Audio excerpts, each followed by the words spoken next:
ఢిల్లీలో exit polls బీజేపీకి జై కొట్టాయి. మెజార్టీ సర్వేలన్నీ బీజేపీని అధికారంలోకి వస్తుందని అంచనా వేశాయి.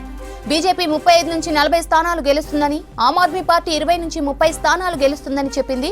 ఇక కాంగ్రెస్ 2-3 సీట్లు గెలిచే ఛాన్స్ ఉందని సర్వేలు చెప్తున్నాయి.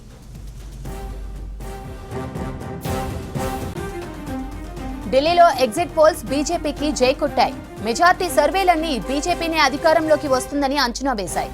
బీజేపీ 35 నుంచి 40 స్థానాలు గెలుస్తుందని, ఆమ్ ఆద్మీ పార్టీ 20 నుంచి 30 స్థానాలు గెలుస్తుందని చెప్పింది. ఇక కాంగ్రెస్ 2-3 సీట్లు గెలిచే ఛాన్స్ ఉందని సర్వేలు చెప్తున్నాయి.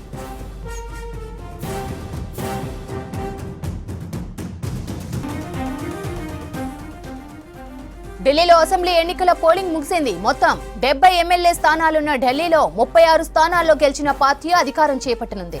హస్తినా పీఠంపై జెండా ఎగరేయడమే లక్ష్యంగా అన్ని పార్టీలు ప్రచారం చేశాయి. 23 ఏళ్ల నిరీక్షణకు తెరదించాలని బీజేపీ, అస్తిత్వం కోసం కాంగ్రెస్ పోరాటం చేస్తున్నాయి.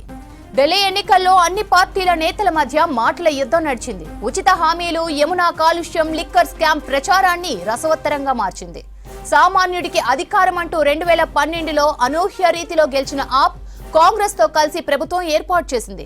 కానీ జన్ లోక్పాల్ బిల్లు విషయంలో విభేదాలు తలెత్తడంతో ప్రభుత్వం కూలిపోయింది. ఆ తర్వాత 2015లో జరిగిన ఎన్నికల్లో 70 సీట్లలో ఆప్ ఏకంగా 67 స్థానాల్లో గెలిచింది. 2020 ఎన్నికల్లోనూ 62 సీట్లతో విజయం సాధించి మరోసారి అధికారం చేపట్టారు కేజ్రీవాల్.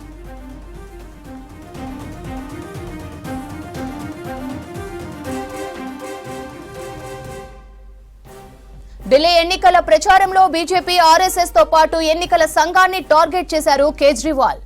సీఈసీ రాజీవ్ కుమార్ బీజేపీకి అనుకూలంగా వ్యవహరిస్తున్నారని ఆరోపించారు. సీఈసీగా రిటైర్మెంట్ తర్వాత కేంద్రం ఏదైనా పెద్ద పోస్ట్ ఆఫర్ చేసిందా అని ప్రశ్నించారు.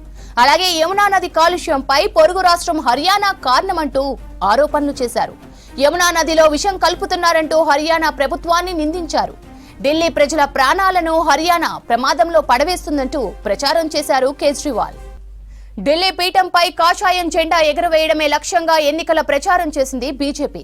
కమలనాథులంతా ఏకమై మునుపెన్నడూ లేనంతగా ఎన్నికల ప్రచారం చేశారు. ఢిల్లీ ఎన్నికల్లో బీజేపీకి పాజిటివ్ ఎఫెక్ట్ కోసం బడ్జెట్లో ట్యాక్స్ మినహాయింపు ఇచ్చింది కేంద్రం. ఢిల్లీ కుటుంబాల్లో 67% మధ్య తరగతికి చెందిన వారే. ఆదాయ పన్ను తొలగింపుతో వీరికి లబ్ధి చేకూరనుంది.